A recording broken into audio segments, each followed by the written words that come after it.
Hi, everybody. Good evening. I've just gone live on the video, and uh, I hope that everyone can hear me because it's a little bit difficult to tell whether or not this is working properly. For all of you who are here, good evening, welcome, and thank you for joining me in this session where I'm talking about respiratory health, especially during this time of COVID-19. There's a lot of things, there's a lot of fear that's around people, and a lot of people are wondering what they can do. I've created a list of things tonight that we will be going through. Hi, Maria. Nice to see you again, Dals. Hi, Miss. Anyway, so there's a lot that's thank you for letting me know that it's working, Miss. Thank you. Appreciate it. There's been a lot of questions that I've been getting from people going, what can I do if I can't go to the doctors, or I have loved ones as well, what can I do to help them during this time as well? So I've put together some list of vitamins and herbs and aromatherapy that we can work on things that as a to-do list. And also I've created a little bit of a don't-do list as well. So I know that a lot of people are well aware of the social distancing and everything else that they need to do or not do during this time that has been put out by the various governments and the World Health Organization as well. Please follow those guidelines because it is really, really important. People are still getting sick out there, and it's really important to be diligent at this time as well. So I'll tell you a little bit about me before I go ahead. So I've been in the healthcare industry for more than 20 years. I started in my 20s, and it's been a passion of mine and something that I wanted to go away from, and then kept coming back to it until I just went, well, what's about it? And I really enjoy helping people, and it's been something that I have studied and I'm continuing to study as well. I started in the industry by going to study naturopathy, and from there my journey continued into energetic healing. I became a Reiki master teacher. I went on and studied nutrition, did NLP, I'm an NLP trainer as well, and I've done fitness training. And currently I'm also at university studying psychology. So I've also done a whole lot of different spiritual healing courses as well over the years, amongst a whole heap of other things. And plus I've also gone on to become a multi-award winning photographer as well. And so there's a various number of things that I do. I have 2 children and a dog whom I'm very proud of. And one of the wonderful things about my life is my dog Baby is one of the biggest de-stressors in my life. She helps to bring so much relaxation and peace in my life right now. And that's one of the things I will be talking about what to do as well in terms of making sure that your health is well maintained during this time. So let's just get started. This is a very informative session tonight. Please ask questions. I can see all the comments that you're putting in, so whatever questions that you have, if I'm going to cover it later, I'll let you know.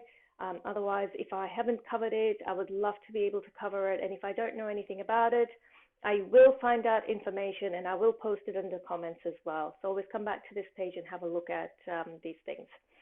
Okay, so first and foremost, let's start with the vitamins and minerals that are absolutely essential at this time. So I've had people say to me, oh, is it okay just to take multivitamins? It is okay just to take multivitamins as well, because any form of supplementation will assist you at this moment. I always say, get a really good brand. If possible, if you have access to a practitioner like myself, get something from a practitioner, because the practitioner-only vitamins and minerals are not only of a much better quality and higher standard, they're made with stringent, practices. So we know for a fact that these things would not be allowed to be called practitioner quality if it wasn't of the highest standards. And of course, the bioavailability, which means the absorption rate of it, is much higher. It's better. And, there's been studies that have been found for a lot of the products that are on the supermarket shelves that less than 10% of them are bioavailable or absorbed in the body. And so it's not actually effective. It's a waste of money. So I am quite stringent with this with my own clients and with my own self as well. Um, and so I suggest to you that if you do have access to a practitioner, please ask your practitioner to assist you in getting the right products for you. Okay, so let's start with some vitamins and minerals. So vitamin A is a fat-soluble vitamin, quite essential to our bodies. You can get vitamin A from things like chicken liver, lamb liver. Now, vitamin A in itself can be quite toxic at high amounts, so it's better to have it in smaller amounts. And for those people who do not have a good dose of vitamin A in their system, they're quite prone, along with vitamin D. Vitamin A and D are both fat-soluble vitamins, so they work quite synergistically together. Actually, vitamin A, vitamin D, and vitamin E.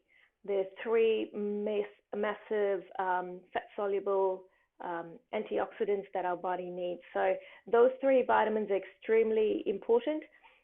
Predominantly vitamin A when it comes to respiratory health and infections, keeping our respiratory health safe. It's anti-inflammatory. It bolsters the immune system. I've got my notes right over here as well, so I can give you all the proper things rather than getting things mixed up as well. So when it comes to fighting infections, vitamin A is actually really, really good for something like that.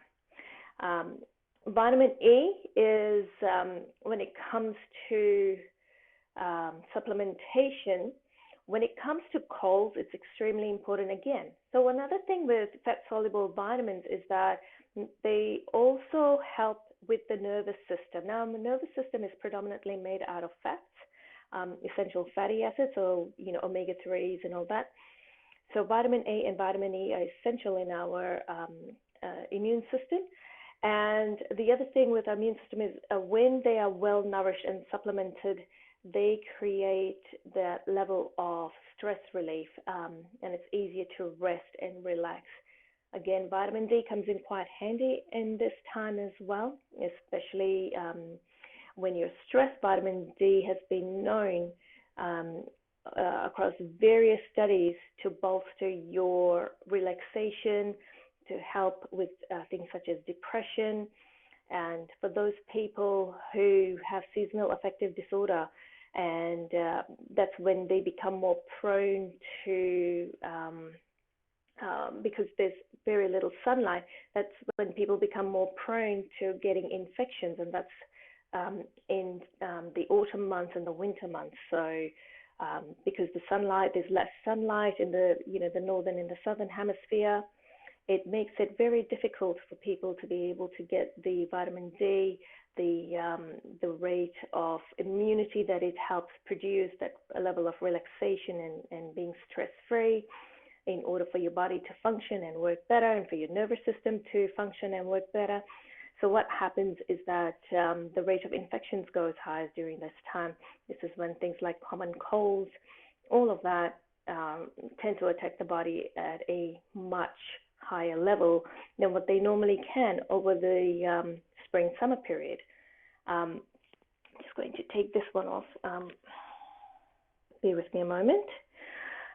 So when it comes to the spring-summer months, we tend to notice that there's a massive decrease in infections. It's because a lot of people are out and about in the sunshine. They're getting a lot of the vitamin D, which is a fat-soluble vitamin.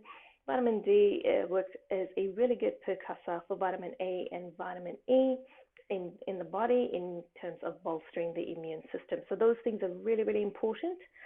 I cannot stress the importance of vitamin C. Vitamin C is just absolutely essential in our daily lives. So one of the things that I have found is that a lot of people do not eat enough vegetables and fruit. And because they don't, their levels of vitamin C in the body are quite low. What a lot of people also don't realize is that when you're eating things like salads, like spinach and all that, you do need an acid such as lemon or lime to help you to get the vitamin C and especially iron levels from your vegetables as well into your bloodstream, where it becomes easier for your blood to be able to, for your guts and to be able to absorb it and have it go out throughout your blood and into your lymphatic system. And so vitamin C is highly essential. If you're not getting enough in your diet, and most people aren't, in all honesty, our fruit and vegetables aren't what they used to be 50 years ago, 100 years ago, 200 years ago. So what we have come across in our studies and across many different areas, with scientists studying on nutrition and all that, is that our nutrient level in our food is a lot less than what they used to be.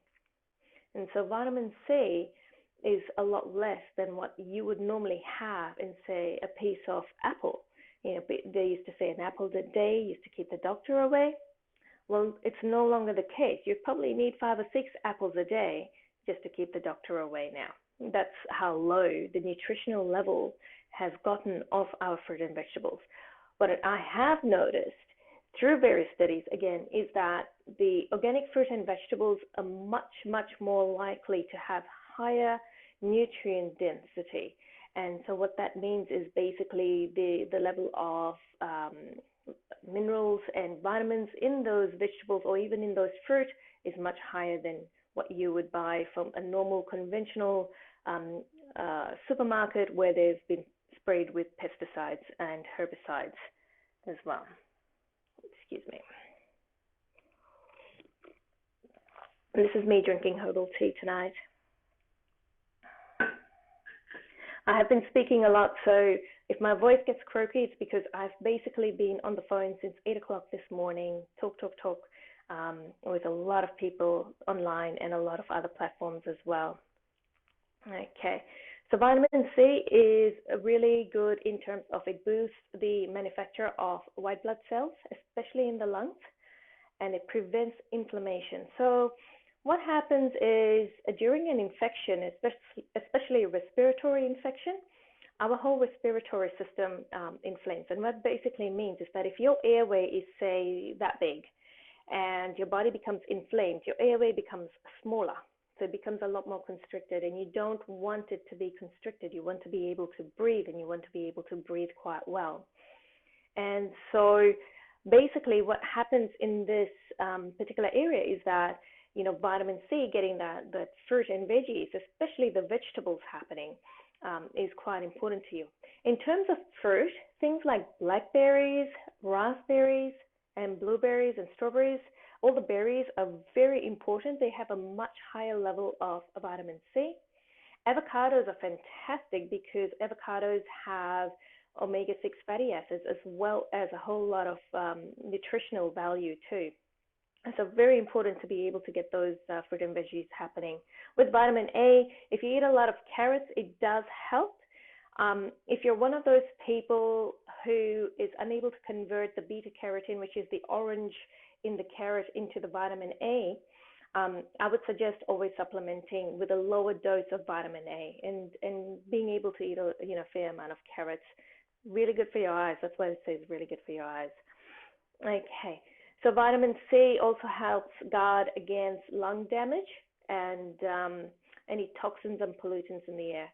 One of the things I have found out over the years is that when people have a lot of addictions to things such as drugs or alcohol, or they're addicted to foods that are really bad for them, one of the things that occurs for them is that they do not have the level of vitamin C that they require in their blood to dampen down the cravings.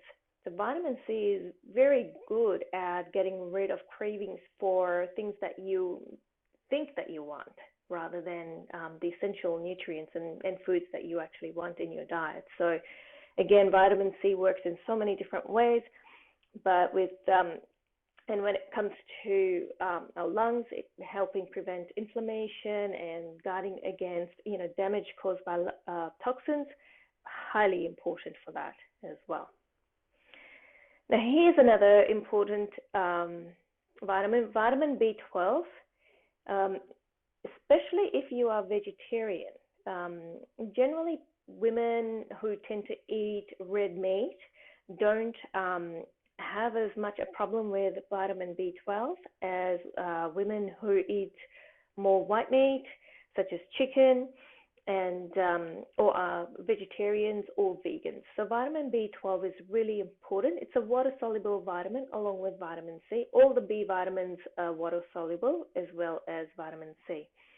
It helps support the red blood cell production. So basically what that means is that if you have less vitamin B12 in your body, you are unable to create the amount of red blood cells that your body requires to carry oxygen throughout your body, and to carry essential nutrients out throughout your body, to be able to replenish your body in a healthy manner. Because it's our red blood cells that carry the oxygen, especially the iron levels, the ferritin levels, all of that in our blood system. So the amount of oxygen to our muscles, to our organs is depleted. Basically, there's not enough getting in, and that's where you end up getting shortness of breath.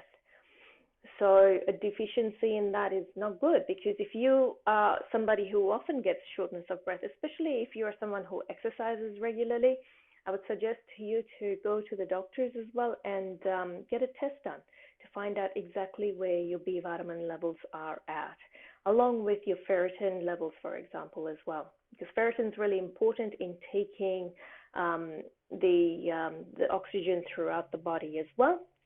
And I know this because my daughter, even though we tend to eat quite healthy in my family, she has a deficiency where she's unable to convert iron levels to ferritin quite well. So she actually requires ferritin infusions and needs regular checkups to make sure she has enough ferritin.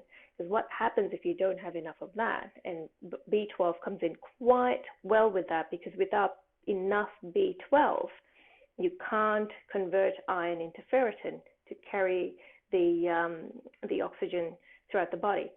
And so if you have really low ferritin levels, essentially it gets down to the point where your organs start completely shutting down. And so because of, lack of oxygen. And so you really need that in your system. So B12, again, even if you're getting enough iron, you need the B12. It is something that's found a lot in red meat. However, a vegan approach to that would be to eat a fair amount of spirulina, because spirulina has a bioavailable amounts of vitamin B12. So you're able to take a spirulina supplement, whether it's in powder, tablet, or capsule form, add it to your diet. Be careful what you do get, because not everything is equal out there. There have been, over the years, not so much here in Australia, but in overseas countries, where they were just taking any old seaweed and calling it spirulina, drying it, creating a powder out of it and selling it to people. Be very careful. Go with a trusted brand. Go with something that says, it's organic, or, and generally they would have guidelines as well. And spirulina is something that I highly recommend for vitamin B12 if you can't eat red meat. Another B vitamin that is beneficial for dealing with lung health is vitamin B6. So vitamin B6 works with more than 60 different enzymes in the body. So, and some of them, they're just totally directly involved with lung health. What it does as a precursor is it basically is anti-inflammatory. It creates overall lung health. It actually helps you to absorb oxygen from the air better with your lungs. So vitamin B6 is really important for that. It decreases any kind of wheezing that you might have, or any tightness in the chest that you might get, and what else? It's easily depleted in the body. The thing with all the B vitamins, for example, is that they are water soluble. So it means that even if you are supplementing on a daily basis, we tend to weigh it out. That's right, we actually tend to weigh it out. So we don't actually hold the B vitamins or vitamin C in our body the way we do vitamin A, D, and E, and even vitamin K as well. So we tend to weigh it out on a daily basis. So that's why it's really important to replenish B vitamins in your body. Vitamin B6 can be supplemented on its own along with vitamin B12, where you can buy the individual supplement if you require extra of it. Generally, a blood test will tell you whether or not you do. What I have found is if it's in the lower spectrum and the doctor still say, okay, I, as a practitioner over the years, have found that I will still supplement a client with the B vitamins, because I find that when you're on the lower end of the spectrum, in terms of you're just in survival mode, it is not enough to get you to be functioning on a daily basis, doing whatever it is that you're doing. As women, we tend to work much harder than anybody else, especially as well if you're a mom or you're a carer, if you have a family to look after. You know, in any of that caring role that you do, whether it's, you know, for your children, whether it's for your sister, whether it's for your mother, or it could be for your partner, anything to that effect, your energy levels are constantly being depleted. So I suggest supplementing with vitamin B12 as a complex rather than just as an individual, whether it's vitamin B1, B2, B12, B6, whatever it is, as a complex. And so basically that will just target every area where you might be depleted in any form of the B vitamin. And it needs to be supplemented on the daily basis. Okay. Now let's have a look at some minerals. Magnesium, very, very important. Magnesium is a relaxant, and it's also a vasodilator. And you're probably wondering, what the hell does that mean?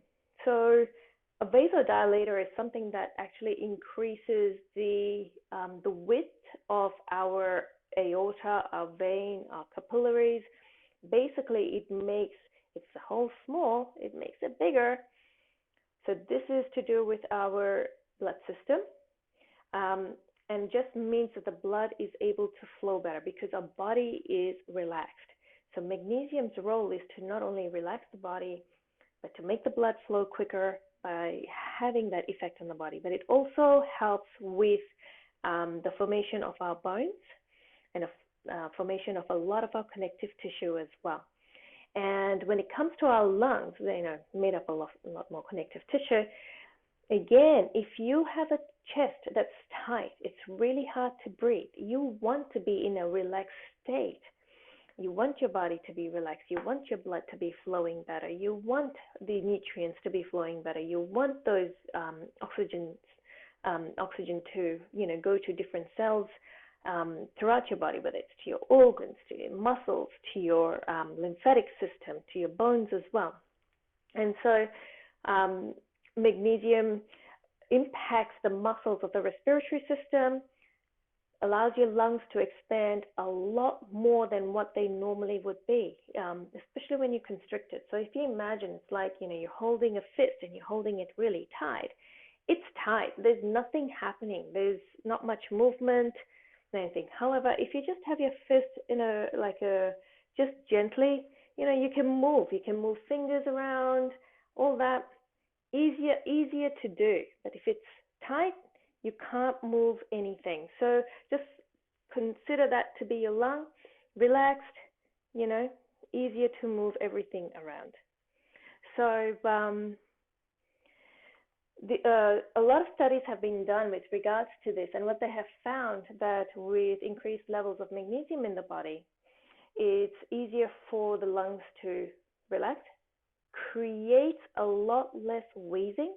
because the air is flowing a lot better as well. So it's not just blood flow. You've got the air flowing into your lungs um, in a much, much more healthy manner and able to flow back out too. So one of the things people don't realize is that not only is it that we require the oxygen to come into our body, but we need to expel the carbon dioxide that's collecting in our body out of our airway.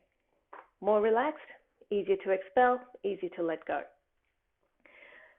Now, I knew I forgot something, so I'll just talk about it. Zinc. Now, when I say zinc, I actually have people say to me, "Isn't that for sperm?" Yes, it is. Yes, it is. However, zinc is extremely helpful when it comes to immunity. Along with magnesium, it helps replenish the cells. It creates and strengthens all the cells in the body, throughout the body. Doesn't matter which part of the body it is. And so because it does that, by strengthening, as you can imagine, when something gets stronger, it's like a tree, you know. A weak tree, you can break it, you can, bend it, you can crack it, you can take the branches off easily. But when something is really strong, it's harder to be able to break it. It's harder to be able to damage it. And so zinc, in its way, helps with the cellular health of the body rather than so much like the muscles and all that. But our muscles are made up of a lot of cells. So it's more the tiny little bits of cells that we have throughout our body, everywhere, the whole body basically, and strengthening it from within. So not just on the outer part of the cell, but from within the cell itself. So again, when it comes to immunity, vitamin C and zinc is something that I highly recommend to take as a combination because it helps work quite synergistically. So basically, it just means it just works quite well together. It bonds together. Because vitamin C being anti-inflammatory, it's also the body uses vitamin C to create stronger tissues. Along with zinc, it creates those stronger tissues. So when people have said, "Oh, zinc, it's for sperm," well, it's not just for sperm. One of the ways to increase sperm health is to make the sperm stronger. And so vitamin C and zinc together make sperm stronger. Take it aside. We don't need that. This is our body. So you can imagine our ovaries will work better, become stronger as well, not just our lungs. Overall, our thyroid system, our heart, our lungs, our pancreas, every system in our body will benefit from a synergistic supplementation of vitamin C and zinc. Where can you get zinc from naturally? It's oysters. Oysters will give you a lot of zinc. However, not everybody has access to oysters and not everybody likes oysters. Zinc is hard to get in natural form that's easily digestible by the body. So it's better to actually use it as a supplement and to be able to get that supplementation in your body occurring. Okay. Oh, here's, I forgot, a vitamin B9, which is folate. As you know, folate is highly recommended for women to take before they fall pregnant. It prevents spina bifida, which is to do with your spine, with the exposure of the spine, can create a lot of illness. With folate, which is basically your green vegetables, lots of green leafy vegetables, spinach, silver beet, chards, even things like coriander or cilantro, oregano, basil, anything that's green and leafy, including things like celery leaves, beetroot leaves, fennel leaves as well. Very important in getting into your diet because it does have high levels of vitamin B9, which is the folate that your body needs. Again, without it, along with, like, for example, spina bifida, which is what babies experience, our lungs really need this nutrient as well. It helps keep respiratory diseases at bay, basically, by increasing our lung health. Okay. Now, some other things that you can do. So basically, that's the main vitamins and minerals that I wanted to talk to you about tonight. So I'm just going to now move on to some essential oils that you can use during this time. Okay, so I'm just bringing up my paperwork here. So when it comes to essential oils, I can't go past eucalyptus. Burning in my day in, day out at the moment, every single day. Eucalyptus is from the gum trees here in Australia. It is the aromatherapy or essential oil that I would go for when it comes to clearing the airways and opening up the airways. It is highly anti-inflammatory. And so basically it just means it just helps widen our respiratory system, all the airways. We can breathe better, we can breathe easier as well. Quite a number of studies have also found that eucalyptus is highly antimicrobial. So basically any microbes and germs, it kills those bloody things. So it fights off bacteria really easily and can help cure a lot of illnesses too. So when it comes to our respiratory health, we want things that will be antimicrobial. We want things that are antiviral. We want things that are antibacterial. Basically, we want to be exposing ourselves to things that will be killing these germs.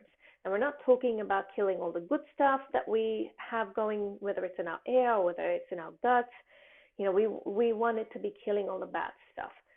So this is a good way of getting that to us, especially if you don't have access to antibiotics for, say you're in a more remote area. But if you have gum trees around you, and if it's like lemon eucalyptus or something like that, I would suggest taking the leaves of those and putting them in some boiling water, or simmering water rather than really full on boiling, just to get that aroma and vapor in the house.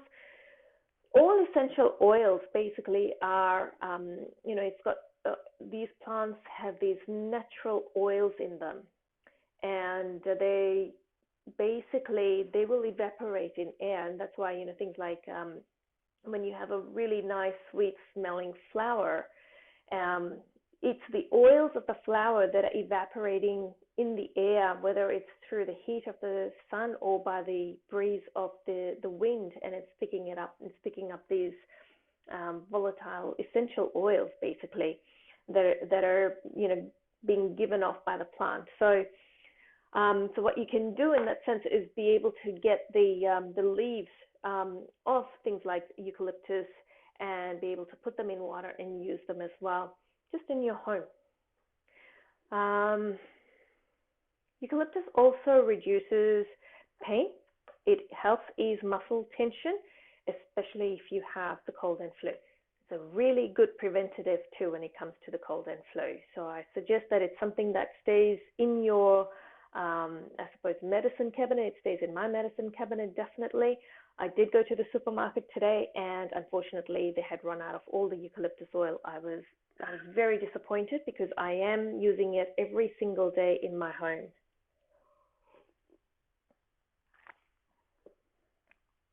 Another one you can use is rosemary essential oil. Rosemary essential oil, along with eucalyptus essential oil, helps break up mucus. So if you have thick mucus occurring, if you're coughing, it's more of a wetter, chestier cough, eucalyptus and rosemary are really good in terms of being able to breathe that in breaking those mucus in your body and your body then being able to expel it out. So when you're coughing, remember, always use a handkerchief or a tissue. So when you're coughing the mucus or the phlegm out of your system, because mucus and phlegm, essentially, they block your airways. They also have pathogens like the virus, or they'll have bacterium in them or any other germs or microbes in them. and it festers, meaning it grows. Those things will grow with the mucus. That's why when you go to the doctors and you eventually say, for example, if you've been coughing for a while, they'll ask you what color it is, because the color will change along with how much infection there is in the body. And when it goes green, that's when doctors will go, oh my God, what the hell? How did I miss this? And they will give you antibiotics or something for it. Basically, it just means it's like a wound that occurs. So if you get a cut on your hand, for example, and say you didn't do anything with it, and after a while it goes, a yellow color, and it's pus. Well, you need to get rid of it, because that infection is not, it's just going to grow, and the wound is going to become worse. And so basically, that's the same thing that happens in our body with mucus. Is that when it goes yellow, that's pus that you're coughing up. And when it goes green, it just basically means there's more cells and everything, and the tissue and the flesh is dying around there, and it really needs regeneration. It's like the mucus is picking up on these pathogens and trying to get rid of it from the body. So rosemary and eucalyptus essential oil, really good in helping breaking the mucus down and helping you to expel it from your body as well. Peppermint essential oil, absolutely fantastic. It is really good as an anti-inflammatory, but the other thing it also does is that it may be an anti-inflammatory, but it helps increase blood flow. So you need that blood flow to increase as well. You need the blood to be able to get to your lungs easier and quicker.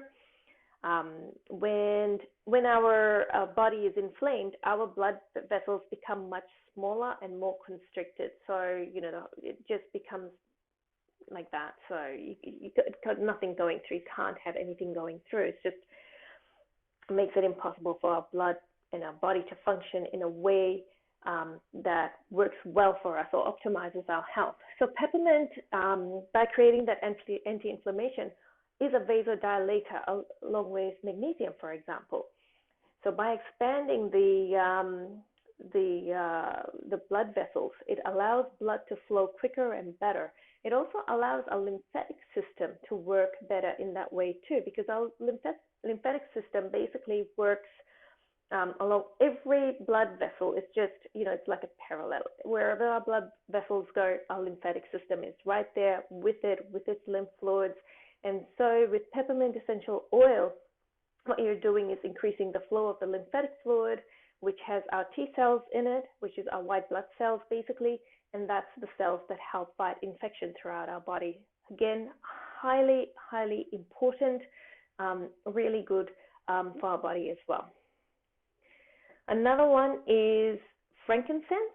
Now, frankincense, we know we can use, as perfumes. It's in a lot of our perfumes and things as well.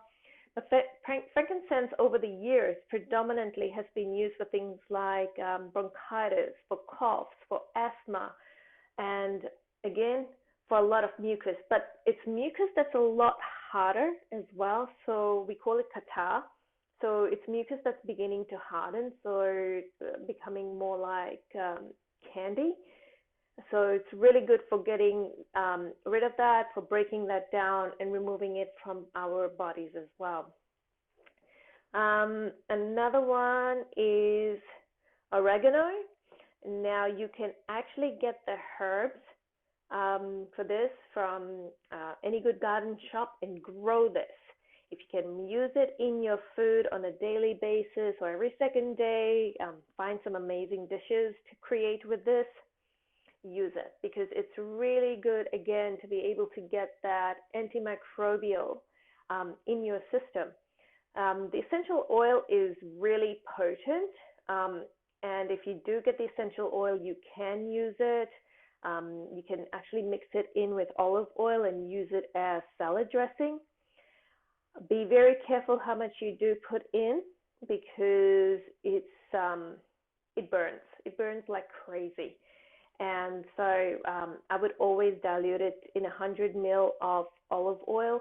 Well, actually, in a 100 ml bottle, I'd put 90 ml of olive oil, and I'd only put 10 ml of the oregano essential oil in it.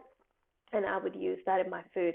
Most oregano essential oils that you can get on the market are food grade, so you're able to consume it, and that's how it's generally sold as well.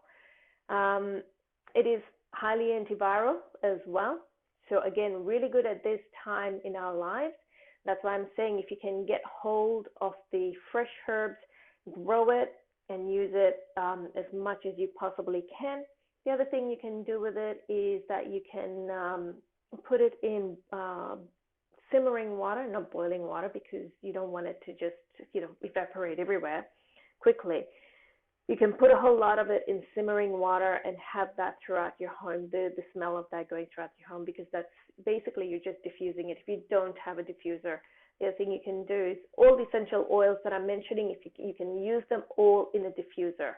That's how I have the eucalyptus burning in my home on a daily basis. I use a couple of diffusers and I have them going throughout the day. Thyme essential oil, again, highly antiviral and antibacterial. Get the herbs as much as you can, add it to your diet. Again, really, really helpful. So, and if you can breathe that in by using a diffuser, please do that, because it will make a massive difference to you during this time, because it's antibacterial and antiviral as well. Bergamot, nutmeg, and cypress. Now, condense these three oils together because they have a very similar compound in them called campheine, which is quite similar to camphor. So when inhaled, it can have a very cooling and refreshing effect. And generally, if you're sick, you feel that your lungs are on fire. So these are the essential oils that will help your lungs to feel like it's not on fire, basically. It'll help cool it down, which will help it from any kind of damage that there might be occurring as well. And of course, it's like most essential oils, it's got antibacterial, antimicrobial properties as well. So it will help to a certain degree in terms of getting rid of those germs.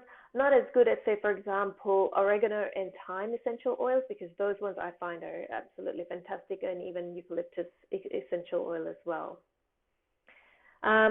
Cinnamon, if you have cinnamon sticks, use it in your, make herbal teas out of it, or grate cinnamon sticks and use the powder on your chai latte or your cafe latte, or, even in any desserts. I'll get pear and I will stew some pear and I'll put a whole lot of cinnamon with it, and I will have that as dessert. Really good for you again. It's got antioxidant properties, which are very much needed by all our cells throughout our body, but especially at this time, you can use it for the lung health as well. And it's quite protective and helps, with any form of inflammation, any invasion of germs and things. It will help lessen the effect of those things as well. It has been found by a number of studies that cinnamon can protect against the germs that cause respiratory problems. So again, it's saying that to use cinnamon predominantly in an oil diffuser for that effect, but also to protect your body from an internal perspective as well. The last essential oil I want to mention is tea tree. I do not live without my tea tree oil. When I leave my house every single day, I have a bottle of tea tree oil with me. When I am traveling overseas, I have tea tree oil with me. Doesn't matter where I go. The reason being is that it is antibacterial, and it is antiviral, and it is antimicrobial, and it is one of the best antiseptics I have found in my lifetime. And that's natural. And the thing with this is that you can inhale it, you can put it in your body. Do not ingest it, do not put it in your mouth at all, ever. And the thing with tea tree is that it's predominantly found here in Australia, and they've found some strains of it in New Zealand as well. Our Aboriginal people used to cut down the branches of the tea tree plant, the melaleuca, and whenever they were sick, they would go and they would obviously create a little shelter, and they would cover themselves with the leaves of the tea tree, because it fought off infections, and it fought off infections really, really well. So we used to bring their fevers down. fight any infections that they had. And the thing with them is that they were really good at self-isolating. Believe it or not, I mean, hundreds of years ago, our Aboriginal people had it down pat in terms of self-isolating and in terms of being able to get rid of bacterium and all that sort of stuff from their bodies as well. Um, it's saying, they use the crushed leaves as well, and they used to inhale the crushed leaves on a daily basis as much as they could. We have the wonderful world of essential oils these days where we don't have to go and find a plant and chop it down, literally, like, a huge tree. And so we can use a couple of drops of eucalyptus oil, tea tree oil on a daily basis. One of the things I have found is that I can handle it neat, which means the way it is exactly in the bottle without being reduced by, olive oil or sweet almond oil or something like that. And I will put it in my glands along the other side of my neck, just here. And I will put it over here across my neck. I will put it on my sinuses over here. And I will put it under my armpits as well. Generally, because I tend to sweat under my armpits, I tend to have that diluted in oil. Otherwise, it will burn. So essential oils, it's best not to use it with oil unless it's in a diffuser. If you are using it in a bath, for example, always mix it with a carrier oil such as sweet almond oil or olive oil or jojoba oil. Even coconut oil is really good for it as well. And then you can disperse it in the water and use that. So these are some of the the best essential oils in terms of respiratory health. I suggest to use them if you have access to it. If you don't have access to the essential oils, if you can get hold of any of the herbs, or say, for example, the cinnamon sticks or thyme, use those as well. Now, one thing I have not mentioned is clove oil, because a lot of people don't like clove oil, but it's fantastic. People will put clove oil on any toothache that they have. Clove oil, again, is also antimicrobial and antiviral and antibacterial. If you have access to clove oil, use it. You can actually put a drop or two. Again, it burns like hell, but if you can dilute it in a carrier oil such as sweet almond oil, put it in your mouth. Use it. Gargle with it with sweet almond oil. I would put in, say, 10 mils of sweet almond oil, 2 to 3 drops only of clove oil, and I will gargle with that, and then I spit it out. I wouldn't swallow it. Although you can clove oil, because you can actually eat cloves as well. So really, really good for you. I don't know how good it is in terms of being an anti-inflammatory, but I do know it's really good at fighting infections as well. So again, really good from that particular point of view. The following are some of the things that you can make herbal remedy tea infusions with: cinnamon, peppermint, cloves, oregano, thyme, rosemary, and a fantastic herb, spice, culinary essential in the kitchen, ginger. Absolutely beautiful. Ginger is wonderful in terms of being an anti-inflammatory. I found out just how wonderful ginger is in 2017, when I almost died when I was in Vietnam. I was there, had massive allergic reactions. There was a lot of things happening with me. And basically my face was that big, my legs were massive with fluid. And when I say my face was that big, it was just fluid retention, and it was affecting my brain. I found it hard to see. I was unable to walk properly. I had no balance, just a whole lot of issues. My family were worried, and they were going to send me back to Australia from Vietnam on a plane just so that I could get treated by the doctors. But there was an old lady in the village that we were staying at. She saw me, and she started making me these big jugs of just fresh ginger in hot water that I had to drink at least 5 times a day. Within the first day of drinking it, the condition came down by about 50%. Within a week, it was completely gone. And I have continued to drink a lot of ginger tea since then, which is what I've been drinking as well tonight, because it's anti-inflammatory. Also, ginger helps not just with our gut health, but to get the blood flow system occurring as well.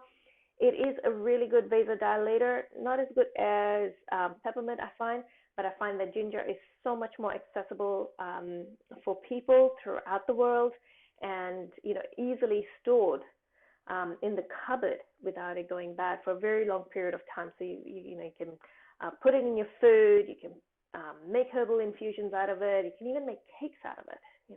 Put a whole lot of ginger juice in cake, or even the whole fresh ginger. You can crush it and put it in a cake or something, or biscuits. Amazing, absolutely amazing. By the way, if you guys have any questions, please pop it into the comments section, because it would be really helpful for me to be able to give you any other extra information that you want, or if you want me to explain something more as I'm going along, because I am just tearing through this as much as possible, and giving to you as much information as I possibly can right now. So let's have a look at some of the things to actually avoid during this time. Dairy products, all of them. Avoid them as much as possible. Now, I love my coffee every single day, and I love having it with full cream milk. I normally have 2 coffees a day. I have cut it down to just 1 coffee a day, and I've cut down the amount of milk I have in my coffee as well. It's really essential that we don't have as much exposure during this time to products that actually will cause inflammation. And dairy products are one of the things that causes inflammation. So you're looking at milk, cheese, cream, butter, ghee or clarified butter, and ice cream. So what they do is they're inflammatory. They also produce excess mucus in your body, or they help produce excess mucus in the body, which makes it really hard for you to expel and get rid of. You don't want that. You want to be able to breathe quicker, better, easier. You want that flow of air coming in and out better from your lungs, through your, all the way through your trachea, your bronchial tubes and everything, and out, in and out. Nice and easy. So dairy products are really bad when it comes to having colds and flus and things to that effect. The mucus congestion makes it much harder. One of the reasons, other than bacterium, that people become quite susceptible to things like pneumonia, and I've been quite, guilty of that, so to speak, is because I wouldn't give up my coffee. Well, I wouldn't give up my dairy in my coffee. So I know what it feels like as well. So I know what it's like to give up something that you really enjoy, or to cut it down.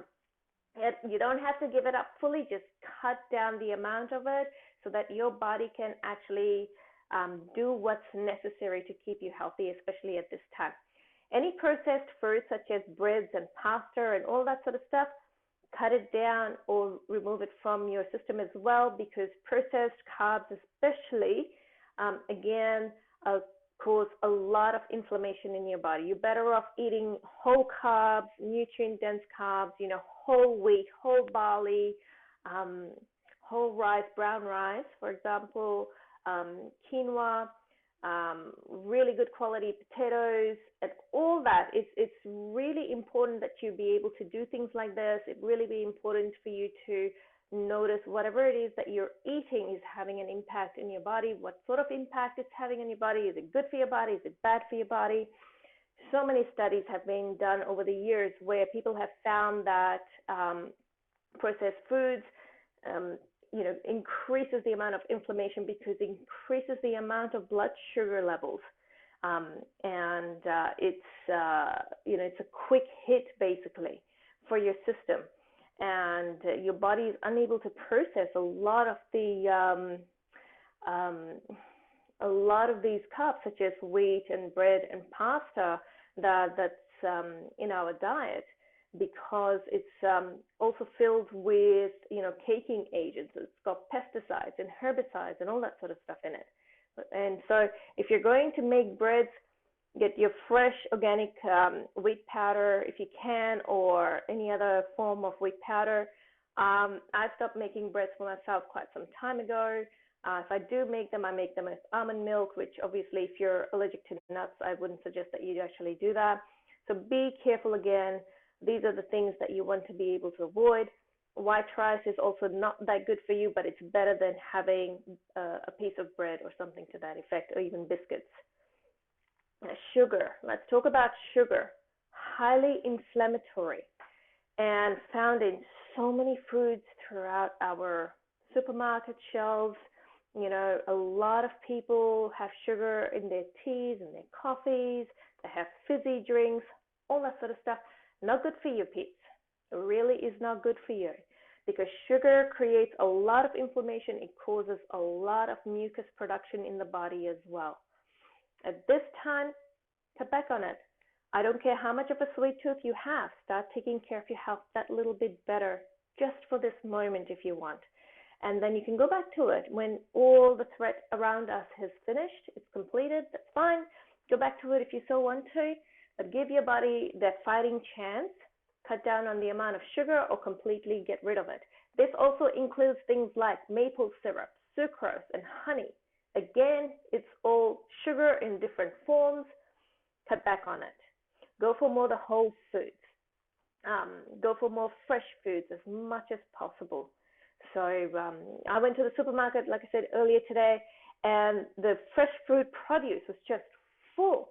It was all the other aisles of the processed foods and the canned foods that people did not want to have. They went and bought and panic bought so much because they're waiting for the apocalypse. It's not going to be apocalyptic.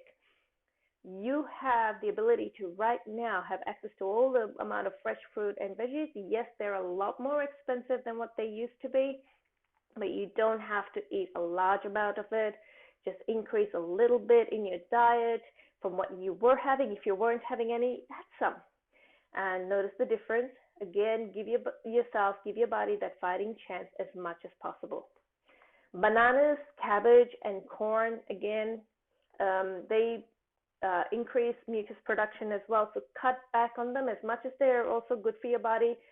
They're not as good as, say, for example, a whole lot of green leafy vegetables such as silver beet or chard or spinach or something else to that effect. Caffeine is not that good either because it can be quite inflammatory, especially if you're not drinking a lot of water throughout the day. There are people out there who drink 5, 6, 10. I met someone recently who drank 16 cups of coffee a day, not one bit of water, plain water. And I was surprised. I cannot fathom how anyone can actually function on that much coffee and how dehydrated their body would be. The more dehydrated your body is, the less able it is to get rid of mucus. You'll be producing thick mucus, which is something that you can't easily expel from your body if you have an infection, especially in your lungs area as well. So if you're having coffee, if you're having tea as well, even green tea, increase the amount of water that you're having in your diet. The other thing is alcohol and fizzy drinks. Either get rid of them completely or cut back on them as much as possible. Even sparkling water where it's fizzy, cut back on that. Not good for your health. And add proper still water. When it comes to water, I always say, filtered is best, double filtered is best, where they use a sediment filter and they also use activated carbon filter. And so it removes a whole lot of germs and stuff as well. I have noticed for those people who have been using water filters recently, but they're getting symptoms akin to diarrhea. They're not affected by the COVID virus or anything like that. This is in Australia, in the areas that have been ravaged by bushfires quite severely. The dams and the water is not as clean. I would suggest that you actually boil the water before you drink it. Boil it, let it cool. Fill up any water bottles. Always wash the water bottles afterwards with soap water. So really good quality detergent. Will get rid of any bacterium and stuff as well. Fill them up and with the boiled water after it's cooled down, and throw it in the fridge if you need to. So again, really, really important in terms of making sure that your blood, your fluid, all that sort of stuff in your body is able to move really well. Now, again, as I've mentioned in some previous videos, fresh air is highly essential. So if you're feeling a little bit ill, I know for a fact that sometimes when I'm feeling ill, I'm feeling cold, I don't want to open the window, especially if it's a really cold day. But it's really important to open the window just even for an hour, just get the germs out. Because what happens is when we are breathing and we are sick, especially if we have respiratory health issues, we are breathing those germs into the air. A lot of the germs that we have are airborne. COVID is unfortunately can live on the surface, so you can have just contact. The importance of washing hands is highly important here. But getting the if you're feeling ill, if you're feeling tightness in your chest and you're having shortness of breath and all that, open your windows, let that fresh air in, let the germs go out. Let your room be cleared and all that sort of stuff. So even if you are burning essential oils and all that sort of stuff, it's not enough because you need the oxygen also to flow in from outside. If you're in a room and you've been breathing in and out of there's a high level chance that there's more carbon dioxide in the room than there is oxygen. You need the oxygen in your room to clear away any bacterium as well. And of course, for your body to be able to absorb more oxygen as well. So that's it. That's all I have for you tonight in terms of the things that you can do for your respiratory health. Now, there are other herbals that can be used for respiratory health. I would always suggest to you to actually see a practitioner for that rather than trying to self-medicate with that, because there are herbals that when they mix together actually counteract each other and they stop the effectiveness of each other, so it becomes quite useless basically if you're putting a couple of items together in that particular way, thinking, oh yeah, it's going to work, where it's not going to work. And of course, dosage is also really important. If it's tea infusions and stuff, I don't mind. It's you can do tea infusions, but if you want herbal tablets, or if you're buying herbal tablets, if you're getting herbal tinctures, always go to a qualified practitioner who will be able to get you really good quality stuff. Stuff that's not generally sold in the in the pharmacies or the health food stores. They have to be practitioner prescribed to you. Again, it's like going to a doctor, because you want to make sure that whatever it is that you're getting, that you're able to take it as well, and it's good for you, rather than something that might actually interfere with your medication if you're on medication, or if you have some other sort of illness, that it doesn't actually interfere with those as well. For me personally, with all my clients, I monitor exactly what they're taking, what they're able to take, what they're not able to take, and I always say to them, call me. Call me or send me a text message, let me know that you want to speak to me, and I will call you back. And I do that because I care about people and what they're doing, what they're taking. It's really important that you're getting the right information coming through to you at all times. I would rather that somebody called me to find out than to do the wrong thing by themselves and to end up getting hurt even more. So that's it. That's all I have for you today. If you have any questions or if you have any comments, please put it through in now before I turn off this video. So are there any questions? Anyone? Any takers? None? 30 seconds?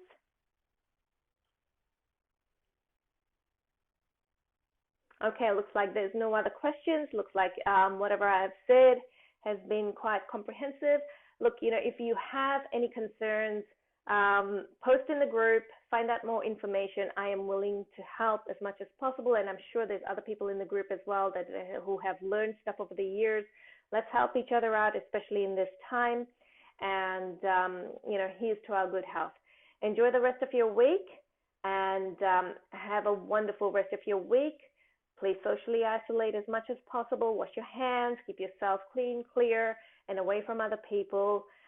Keep yourself safe first and foremost, because as soon as all of this is over, whoever I'm in contact with physically, I would love to see you again.